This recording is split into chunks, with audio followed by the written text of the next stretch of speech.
2 நாள் தான் இருக்கு அப்படின்றதுனால நந்தினி களத்துல இறங்கி செமையா ஒரு விஷயம் பண்றாங்க. இதனால சுந்தரவல்லிக்கு எல்லா உண்மையுமே தெரிய வருதுங்க. இது எல்லாம் எப்படி நடந்துச்சு அப்படின்னு சொல்லிட்டு இந்த வீடியோ ஃபுல்லா பாருங்க. இந்த வீடியோல கடைசி எண்ட்ல ஒரு மிகப்பெரிய ட்விஸ்ட் ஒன்று இருக்கு.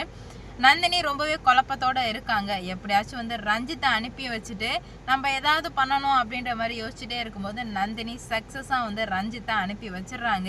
அனுப்பி வச்சதுமே நம்ம இப்போ என்ன பண்ணலாம்னு யோசிச்சுக்கிட்டே இருக்கும்போது, ஏன்னா நமக்கு ரொம்ப நேரம் இல்லை, நம்ம ஏதாவது ஒன்று பண்ணியே ஆகணும் அப்படின்ற மாதிரி நந்தினி ரொம்பவே குழப்பத்தோடு இருக்காங்க.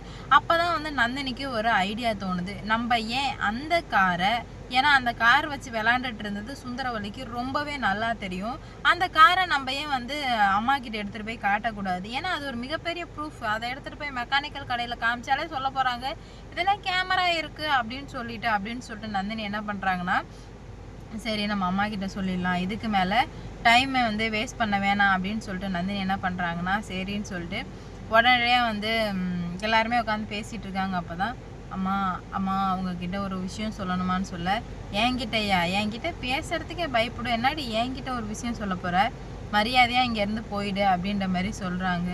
இல்லைம்மா ரொம்ப முக்கியமான விஷயமா, நீங்கள் வாங்க அப்படின்ற மாதிரி சொல்லவுமே, அருணாச்சலையா போ சுந்தரவல்லி அவள் தான் கூப்பிட்றாள் அப்படின்ற மாதிரி சொல்லவுமே, அவள் கூப்பிட்டா நான் போயிடணுமா, நான் என்ன வேலைக்காரியா அப்படின்ற மாதிரி கேட்க, ஏன் சுந்தரவல்லி இப்பெல்லாம் யோசிக்கிறா, அவள் ஏதோ முக்கியமான விஷயம் உங்ககிட்ட சொல்லணும்னு நினைக்கிறா, போ அப்படின்ற மாதிரி சொல்கிறாங்க. அப்போ தான் சொல்கிறாங்க, போகிறாங்க உங்ககிட்ட தனியாக பேசணும்னு சொல்லிட்டு தனியாக கூப்பிட்டு போனால் சொல்கிறாங்க, என்னடி அப்படின்ற மாதிரி கேட்கவுமே, அம்மா இந்த மாதிரி சுரேகாவுக்கும் ரஞ்சித்துக்கும் கல்யாணம் நடக்கக்கூடாதுமா அப்படின்ற மாதிரி சொல்ல, பைத்தியக்காரி இதை சொல்ல தான் கூப்பிட்டியா, உன்னை ஆரம்பத்துலேருந்து சொல்லியிருக்கேன் என் விஷயத்தில் நீ தலையிடாத அப்படின்னு சொல்லிட்டு மறுபடியும் எதுக்கு என் குடும்ப விஷயத்தில் தலையிடுற அப்படின்ற மாதிரி கேட்கவுமே, அம்மா எல்லாமே நான் ஒரு நல்லதுக்காக தாம்மா சொல்கிறேன், அந்த ரஞ்சித் பயங்கர பொம்பளை பொறிக்குமா அப்படின்ற மாதிரி சொல்ல, இன்னும் இந்த டாபிக் என்னை விடலையா, உன்னை என்ன பண்ணி திருத்துறதுன்னு எனக்கு ஒன்றுமே புரியலை அப்படின்ற மாதிரி இவங்க சொல்லவுமே, உடனே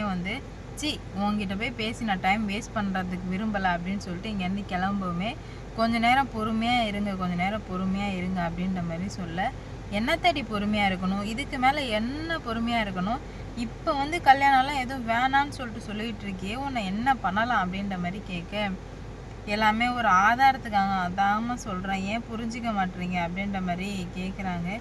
எந்த ஆதாரமும் வேணாம், நீ பண்ணது போனது எல்லாம் போதும், ஆளை விடு சாமி அப்படின்ற மாதிரி சொல்ல, இல்லைம்மா நான் ஆதாரத்தோடு தான் இருக்கேன்னு சொல்லிட்டு ஆதாரத்தை காட்டுறாங்க.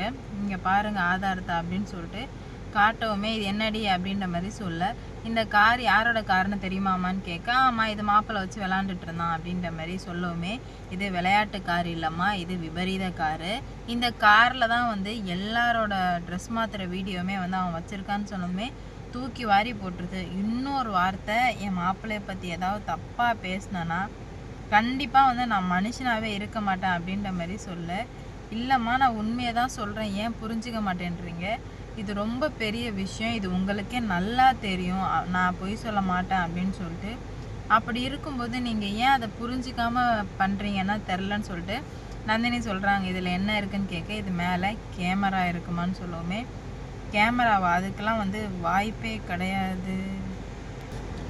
இதனாலேயே சுந்தரவல்லி ரொம்பவே கன்ஃபியூஸ் ஆயிடுறாங்க. என்னடி சொல்லிகிட்டு இருக்க, இப்படி இருக்கிறதுக்கு வாய்ப்பே இல்லையே அப்படின்ற மாதிரி சொல்லுவோமே, இல்லை நான் பொய் சொல்லலை, உண்மையை தான் சொல்கிறேன், ஏன் நம்ப மாட்டேங்கிறீங்க அப்படின்ற மாதிரி கேட்க, இல்லை நீ பொய் சொல்கிற, இதுக்கு மேலேயும் உன்னை நான் நம்புறதா கிடையாது, இதுக்கு மேலே ஒரு வாட்டையுமே நானுமே பார்த்துட்டே இருந்தேன், நீ மாற்றி சொல்லி டென்ஷன் பண்ணிகிட்ருக்க, தயவு செஞ்சு போயிடு அப்படின்ற மாதிரி சொல்கிறாங்க.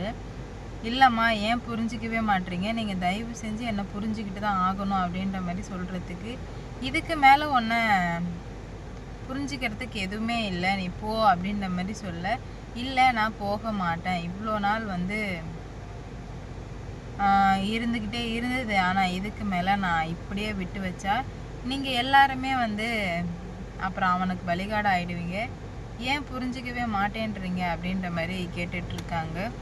இல்லை நான் புரிஞ்சு தான் பேசிகிட்ருக்கேன், நீ தான் புரிஞ்சிக்காமல் பேசிகிட்ருக்க, ஒரு வாட்டையுமே பிரச்சனையெல்லாம் நடக்கும்போது நானும் பொறுமையாக போயிட்டு தான் இருந்தேன், ஆனால் இதுக்கு மேலே என்னால் பொறுமையாக போக முடியாது அப்படின்ற மாதிரி சொல்லி முடிக்கிறாங்க. கண்டிப்பாக வந்து எவ்வளோ பிரச்சனை வரும்போதெல்லாம் நிறைய வீடியோவே காணும். நானும் என்னென்னவோ பண்ணிகிட்டு இருந்தேன், ஆனால் இதுக்கு மேலே நான் என்ன பண்ணணுமோ அதை பார்த்துக்கிறேன் அப்படின்ற மாதிரி சொல்லி முடிவுக்கு வராங்க. லாஸ்ட்டு சீன் பண்ண போகிறேன். நந்தினி சொன்னது எல்லாத்தையுமே கேட்டு ரொம்ப வந்து குழப்பமாயிடுறாங்க. அப்போ தான் சொல்கிறாங்க,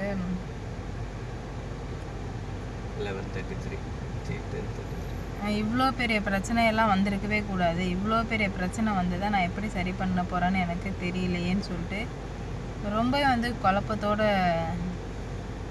இருந்துகிட்ருக்காங்க. என்ன நடக்க போகுது ஏது நடக்க போகுதுன்னு சொல்லிட்டு பார்க்கலாம்.